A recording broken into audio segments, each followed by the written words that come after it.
जय हिंद दोस्तों। व्रत के बारे में आज फुल कॉन्सेप्ट समझेंगे। व्रत के बारे में अच्छे समझना सभी। व्रत किसे कहते हैं, व्रत की त्रिज्या, व्यास, अर्धव्रत, परिधि, केंद्र किसे कहते हैं, उसके बारे में पूरा फुल कॉन्सेप्ट समझेंगे। देखना, व्रत किसे कहते हैं इसके बारे में समझेंगे। पहले व्रत के बारे में समझेंगे। व्रत किसे कहते हैं, एक निश्चित बिंदु से समान दूरी के साथ बिंदु के चारों ओर घुमाने से बनी आकृति को व्रत कहते हैं। व्रत को ओ से दर्शाते हैं या व्रत के केंद्र को ओ से दर्शाते हैं। सिंपल परिभाषा देखेंगे तो एक निश्चित बिंदु दिया है। पूरा व्रत किसे कहते हैं, एक निश्चित बिंदु से समान दूरी पर स्थित बिंदु। एक निश्चित बिंदु से समान दूरी पर स्थित है यह बिंदु, पूरा आसपास का भाग चारों ओर घुमाने से बनी आकृति को ही व्रत कहते हैं। व्रत के केंद्र को ओ से दर्शाते हैं। अब पढ़ेंगे यहाँ पर व्रत की त्रिज्या किसे कहते हैं। व्रत की त्रिज्या इसकी परिभाषा देखेंगे यहाँ पर। तो केंद्र से परिधि तक की दूरी को ही अब यहाँ पर देखेंगे इसे केंद्र दर्शाएंगे। इसे बोलेंगे यहाँ पर केंद्र से परिधि, ये हो जाएगी त्रिज्या। इसे बोलेंगे यहाँ पर त्रिज्या। जो भाग होता है आसपास का उसे बोलेंगे यहाँ पर परिधि। बीच का भाग हो उसे केंद्र बोलेंगे, सेंटर। केंद्र से ये परिधि तक की दूरी को त्रिज्या बोलेंगे। त्रिज्या को यदि दुगना कर दिया जाए तो उसे व्यास बोलते हैं। केंद्र को, ये व्रत की त्रिज्या को दुगना कर दिया जाए तो इसे बोलेंगे यहाँ पर व्यास, उसे बोलेंगे यहाँ पर व्यास। एक एक की परिभाषा अच्छे समझेंगे। व्रत की त्रिज्या किसे कहते हैं, केंद्र से परिधि तक की दूरी को त्रिज्या कहते हैं, इसे आर से दर्शाते हैं। ये हो गया पूरा केंद्र बना लिया केंद्र, और ये भाग यहाँ परिधि, इसे बोलेंगे आसपास के भाग को परिधि। तो केंद्र है, केंद्र से परिधि तक की दूरी को ही त्रिज्या कहते हैं, इसे आर से दर्शाते हैं। अगला पढ़ेंगे यहाँ पर व्यास किसे कहते हैं। व्यास के बारे में, व्यास को डी से दर्शाते हैं, त्रिज्या को आर से दर्शाते हैं। व्यास किसे कहते हैं, तो त्रिज्या के दुगने को ही व्यास कहते हैं। परिधि से परिधि तक की दूरी जो केंद्र से होकर गुजरे, ये परिधि हो गई। अब यहाँ पर ये भी परिधि हो गई। परिधि से परिधि तक की दूरी जो केंद्र से होकर गुजरे। दूसरा चित्र बना लेंगे यहाँ पर जी। ये हो गई परिधि, ये हो गया केंद्र। परिधि से परिधि तक की दूरी जो केंद्र से होकर गुजरे उसे व्यास बोलेंगे। इसको डी से दर्शाएंगे। यहाँ पर गुजरे उसे व्यास कहते हैं, उसे व्यास कहते हैं। इसे डी से दर्शाते हैं, इसे डी से दर्शाते हैं।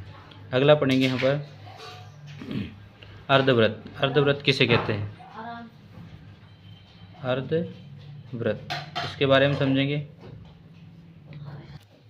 सिंपल सी परिभाषा, अर्धव्रत की व्यास के द्वारा व्रत के अलग किए गए भाग को ही अर्धव्रत कहते हैं। पूरे अर्धव्रत, ये एक पूरा व्रत है, इसके दो टुकड़े कर दिए यहाँ पर तो दो भागों में बढ़ गया है, तो अर्धव्रत बन गया आधा व्रत। व्यास के द्वारा व्रत के अलग किए गए भाग को ही अर्धव्रत कहते हैं। आधा भाग, व्रत के दो टुकड़े कर देना ही अर्धव्रत के भाग को ही अर्धव्रत कहते हैं। अगला पढ़ेंगे इसमें त्रिज्याखंड किसे कहते हैं। त्रिज्याखंड के बारे में है कि दो त्रिज्याओं द्वारा किसी व्रत के अलग किए गए भाग को त्रिज्याखंड कहते हैं। दो त्रिज्या है, ये केंद्र से होकर, यहाँ केंद्र हो गया, ये परिधि हो गई, तो ये त्रिज्या होती है। तो दो त्रिज्याओं द्वारा किसी व्रत के अलग किए गए भाग को त्रिज्याखंड कहते हैं। अगला है परिधि किसे कहते हैं। तो व्रत के चारों ओर की लंबाई को ही, जो व्रत दिया है इस व्रत के चारों ओर की लंबाई को ही व्रत की परिधि कहते हैं। यहाँ लिखेंगे परिभाषा उसकी, व्रत के चारों ओर की लंबाई को ही व्रत की परिधि कहते हैं। यह केंद्र दिया है तो व्रत के जो चारों ओर का भाग होता है इसे परिधि बोलते हैं। बीच के भाग को केंद्र बोलते हैं। केंद्र से परिधि तक की दूरी हो उसे बोलेंगे त्रिज्या। तो आसपास के भाग की लंबाई को ही वृत्त की परिधि कहते हैं। अगला भाग पढ़ेंगे इसमें केंद्र किसे कहते हैं। केंद्र के बारे में, केंद्र वृत्त का वह बिंदु, माध्य बिंदु जहाँ से वृत्त परिधि समान दूरी पर होती है, उस बिंदु को वृत्त का केंद्र कहते हैं। जैसे वृत्त बना लिया है तो वृत्त का जो बीच का भाग होता है, माध्य बिंदु होता है, वो परिधि से समान दूरी पर होती है। जो केंद्र से परिधि जो आसपास का भाग होता है वो समान दूरी पर होता है, इसे ही अपन केंद्र बिंदु मतलब केंद्र बिंदु कहते हैं। इसे ओ से दर्शाते हैं। अगला भाग पढ़ेंगे इसमें चाप। तो परिधि के टुकड़े को ही चाप कहते हैं। जैसे एक वृत्त बना लिया, इसका जो एक भाग बना लिया यहाँ से यहाँ तक, इसे ही बोलेंगे यहाँ पर चाप। इसे बोलेंगे यहाँ पर चाप। परिधि के टुकड़े को ही, परिभाषा लिखेंगे इसकी। अगला भाग पढ़ेंगे यहाँ पर जीवा, या इसे बोलेंगे यहाँ पर चाप कर्ण। इसे बोलेंगे यहाँ पर चाप कर्ण। तो परिधि के किन्हीं दो बिंदुओं को मिलाने वाली रेखा को जीवा कहते हैं। जो परिधि है, तो परिधि से परिधि तक, लेकिन बीच में क्या है, सेंटर से होकर नहीं गुजरे, ये जो भाग होता है इस टाइप से। तो परिधि से मतलब परिधि के किन्हीं दो बिंदुओं को मिलाने वाली रेखा को जीवा कहते हैं। इसकी परिभाषा लिखेंगे, ये हो जाएगा परिधि की किन्हीं दो बिंदुओं को मिलाने वाली रेखा को जीवा कहते हैं। कुछ पॉइंट है जो पेपर में पूछे जाते हैं, उनके बारे में समझेंगे। यहाँ पर जो वृत्त होता है उसकी जो सभी जीवा होती है, सभी जीवा व्यास नहीं होती है, लेकिन सभी व्यास जीवा होता है। यहाँ कुछ पॉइंट लिखेंगे ऐसे कि सभी जीवा व्यास नहीं होती है। कुछ बेसिक पॉइंट है, सभी जीवा व्यास नहीं होती है। जो सभी जीवा होती है वो व्यास नहीं होती, लेकिन सभी जो व्यास होता है, वो सभी जो व्यास अपन की परिधि से परिधि तक की दूरी, तो सभी जो व्यास होता है वो जीवा होता है। ये पॉइंट याद रखना। अगला पढ़ेंगे यहाँ पर अर्धवृत्त किसे कहते हैं। अर्धवृत्त, वृत्त का व्यास वृत्त को दो बराबर भागों में बांटता है, उसी भाग को अर्धवृत्त कहते हैं। जैसे एक वृत्त बना लिया यहाँ पर, तो वृत्त को जो बराबर भागों में बांटता है, आधा आधा कर देता है, उसे बोलेंगे अर्धवृत्त। तो अर्धवृत्त अच्छे समझेंगे। वृत्त के बारे में कुछ बेसिक जाना, इसकी परिभाषा ऑप्शन में पेपर में कहीं भी पूछ सकते हैं, इतना पढ़ा। और इसके आगे कुछ फार्मूले होते हैं, फार्मूले पढ़ेंगे यहाँ पर। अब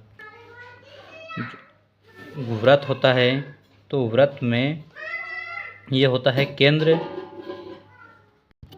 इसके बारे में समझेंगे। वृत्त का केंद्र होता है ओ, यहाँ पर केंद्र को ओ से, त्रिज्या को आर से दर्शाएंगे। यहाँ पर जो व्यास होता है उसे डी से दर्शाएंगे। यहाँ पर पूरे व्यास को डी से दर्शाएंगे। तो कुछ फार्मूले लिखेंगे यहाँ पर। वृत्त की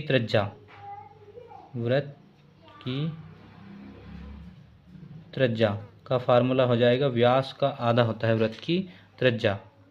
वृत्त का व्यास, जो वृत्त का व्यास के बारे में, ये त्रिज्या का दुगना होता है। त्रिज्या को दुगना करेंगे यहाँ पर, ये हो जाएगा 2r वृत्त का व्यास। वृत्त का क्षेत्रफल, अगला हो जाएगा वृत्त का